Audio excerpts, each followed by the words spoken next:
Assalamualaikum. Woi, bro. Aduh, apa kabar Pak? Baik-baik ini. Iya, aduh, lagi ngapain nih Pak?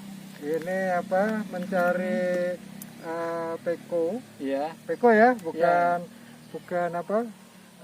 Pucuk Iya. itu segini. Iya. Kalau peko itu kan hanya ini. Ini bagian atasnya aja ya. Ya, karena Iya. saya sedang melakukan riset tentang pertumbuhan dan produksi peko gitu ya. Oh, iya, iya. Gitu. Saya Selama tadi kita- itu saya tadi itu kan sudah rapid ya. Iya, iya. Dirimu udah rapid juga kan? Sudah Pak. Alhamdulillah. Buka-buka Jadi aja ya. ini apa? Biar kelihatan. Kita sudah aman, sudah rapid gitu ya. Iya, iya. Gimana kabarnya? Baik, baik. Aduh, Iya. ini udah lama gak jumpa. Gimana kalau kita foto-foto dulu Pak? Ya. Oke. Iya. 1, 2. Ya udah. Oke. Iya. Nah, ini kegiatan apa aja nih Pak saat ini Pak? Wah, kalau saya penelitian terus gitu Iya. kan. Karena kita sadar bahwa ekonomi, pertumbuhan produktivitas dan macam-macam itu tidak bisa lepas dari penelitian. Iya, iya betul Pak. Gitu. Nah, ini Pak, kebetulan nih ada expertnya di bidang tanah nih. Iya. Kebetulan kalau saya menelaah sekarang ini ya, saat-saat ini, nah banyak kebun-kebun kita ini pertumbuhannya itu sudah mulai menunjukkan tidak seperti pertumbuhan di kala masih subur ya Pak. Ya, Nah, ini mungkin terjadinya degradasi kesuburan ini kan macam-macam. Nah, oleh karena itu sekarang mau tak mau harus kembali lagi apa yang dinamakan dengan back to nature, kembali ke alam ya, untuk menjaga produktivitas tanah itu Pak ya. ya. Nah, ini Bapak kan pengalamannya udah lama. Dulu bekerja tahun berapa Pak mulai Pak? Kalau saya sih sebenarnya kalau bekerja tahun 1983, tapi masuk di perkebunan teh Ya. itu 1981 gitu ya, Oh, sebagai lama ya, mahasiswa research Ya. dari Gajah Mada gitu. Ya, ya, ya. Itu ceritanya. Dan saya dulu kan masuk 3 bulan mahasiswa praktek. Saya di perkebunan Ciacer, yang kedua di perkebunan Pasir Nangka dan Ya, Panyairan. ya, ya. Kan beda tanahnya Andisol yang di Cianjur, Pasir Nangka dan Panyairan itu insap disol. Ya, ya. Kalau dulu istilahnya latosol, Latosol, tanah ya. merah gitu Ya, ya. ya. Ya, ya. Ya. Nah, kira-kira perbedaannya antara kesuburan dulu dengan sekarang itu gimana Pak nih? Ya kalau dulu Ya. ya zamannya kan dulu istilahnya harus dipupuk, gitu. Ya. Harus disemprot pestisida intensif ya, gitu kan, ya pertaniannya, intensif. ya. Nah, kalau permasalahan latosol atau inseptisol di Cianjur ketika saya riset, karena riset saya adalah pemetaan erosi. Ya. Pembimbing saya adalah Dr. Muhammad Isa Dharma Wijaya, pemetaan erosi. Permasalahannya adalah bahan organik ya, saat itu bahan organik. Kita argumentasi lama lah.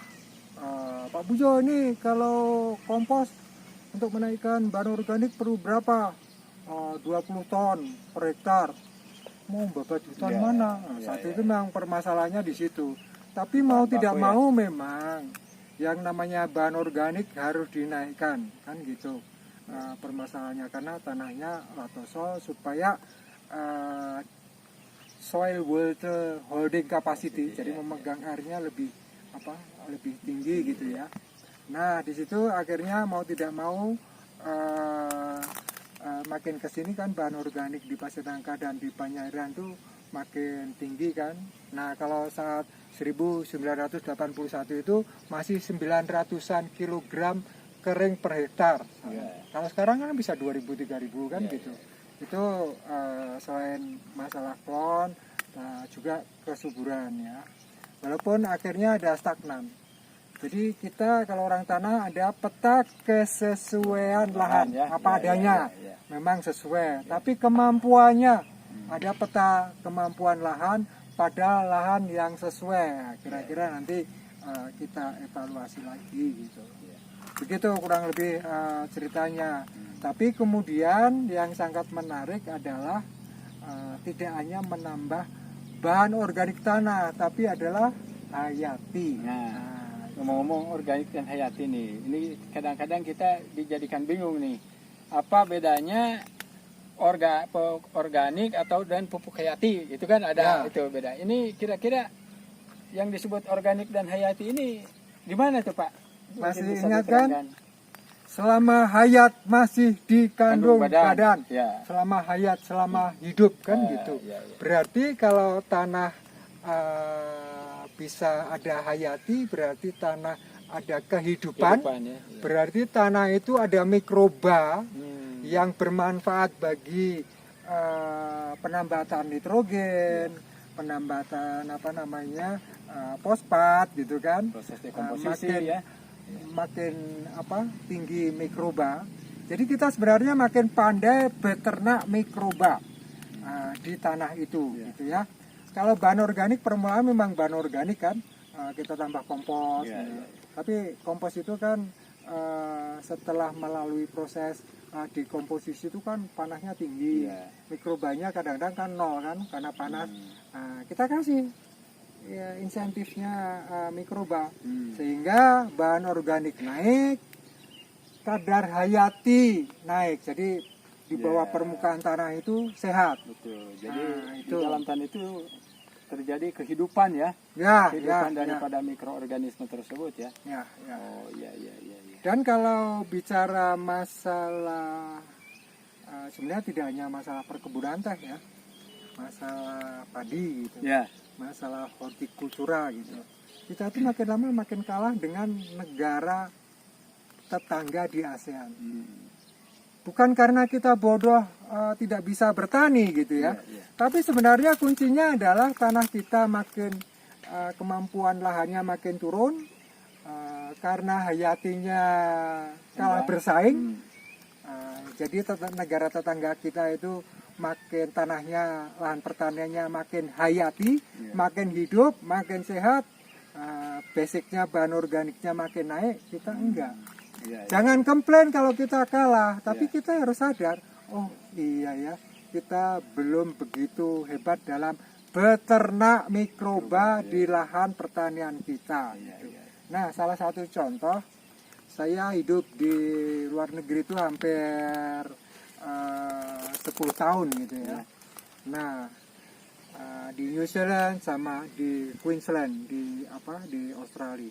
Yang menarik di sana dulu Australia itu lahannya itu subur. Subur, hutannya lebat ya. Wah, lebat. Buktinya apa? Ada dinosaurus di sana. Ada istilahnya tulang belulang dinosaurus di sana. Di Mount Isa, di Saharanya gitu ya. Tapi hilang kan itu, hutan tuh hilang, sehingga benua itu benua panas. Karena ada angin pasat, Nusa Tenggara Timur. Nusa Tenggara Timur dulu juga hutannya bagus, tapi karena dihembusi angin kering, makalah di sana iklimnya kurang bagus gitu. Nah, kemudian yang terjadi perkebunan tebu ternyata di Queensland itu makin lama makin naik. Ya kalau dulu panen tebu dibakar, kalau sekarang kan nggak boleh. Yang daun-daun harus kembali. Dan kemudian mikrobanya naik, bahan organik naik kan gitu. Sehingga perkebunan tebunya makin lama makin naik. Gitu. Kedelainya naik.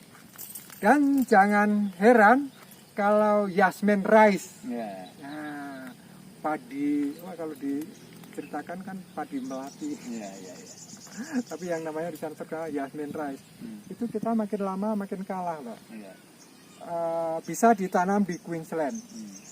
Orang Australia, orang Queensland tidak makan beras, tidak makan nasi, tapi bisa memproduksi beras, diekspor. Ya karena lahannya udah makin lama makin bagus gitu.